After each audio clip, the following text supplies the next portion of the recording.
Hey everyone, Dr. Lewis here.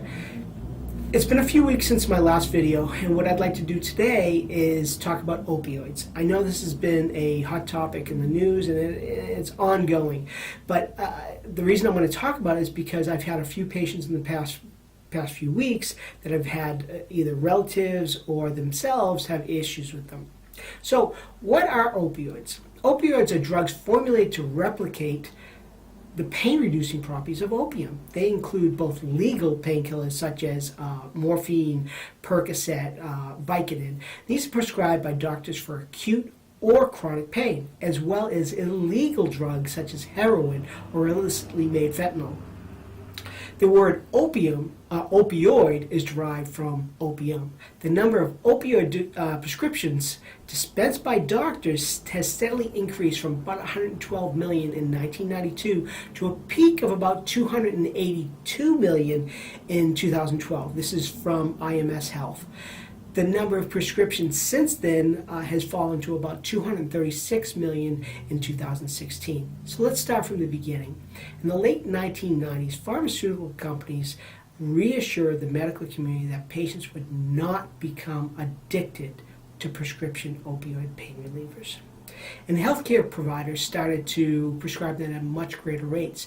This subsequently led to widespread diversion and misuse of these medications before it became clear that these medications could indeed be highly addictive.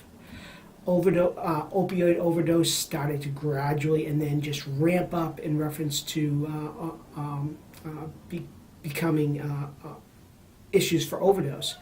Roughly 21 to 29% of patients prescribed opioids for chronic pain misuse them, and about 8 to 12% develop opioid use disorders. An estimated 4 to 6% who use prescription opioids transition to heroin. And about 80% of people who use heroin first misuse prescription opioids.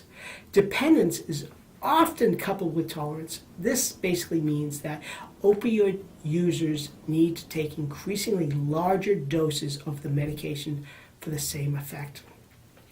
In January of this year, Catherine Castile published a paper and basically broke down, she's from Kentucky, and broke down the drugs that were most readily found in bloodstream of overdose patients.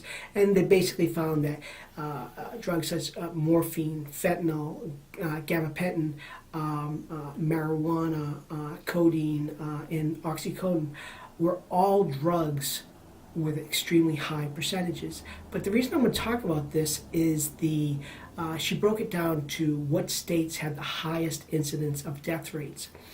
And to my amazement, they found New Hampshire ranked number 2. Now this is per 100,000 people.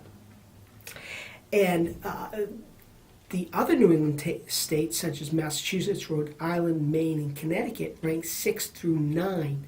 Now, I find this just amazing in the fact that we have some of the best doctors and some of the best hospitals.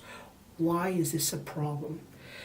Dr. Amana Naidu, he's an anesthesiologist and pain management specialist at the University of California in San Francisco, basically states that opioids should only be used for about 3 months for chronic or non-cancer pain, after which addiction, increased need for the drug increases drastically. So how does chiropractic address the opioid crisis? Well, there are many studies over the years that show the benefits of chiropractic. In 2016, Whedon studies showed that there was a 55% reduction in the likelihood of people filling prescriptions for opioids for those who receive chiropractic care. I have countless patients that confirm this. I think the bottom line is that opioids in general are overprescribed, inappropriately prescribed, and chiropractic, along with other hands-on modalities, are overwhelmingly underprescribed. Folks, we really have to use our common sense here and start to decide as a community when and why these drugs are overprescribed. I have a patient that her mom is 93 years old and needed opioid drugs. And the doctor basically said no because he felt there would be a high chance of addiction. Now, common sense says 93-year-old, you shouldn't have to worry. Then I have a 33-year-old that has been on them for over a year. I'm not sure where the problem here is, but there is definitely a problem. Folks, I'll get off my soapbox, and I hope to talk to you soon. Dr. Lewis here, and have a great day.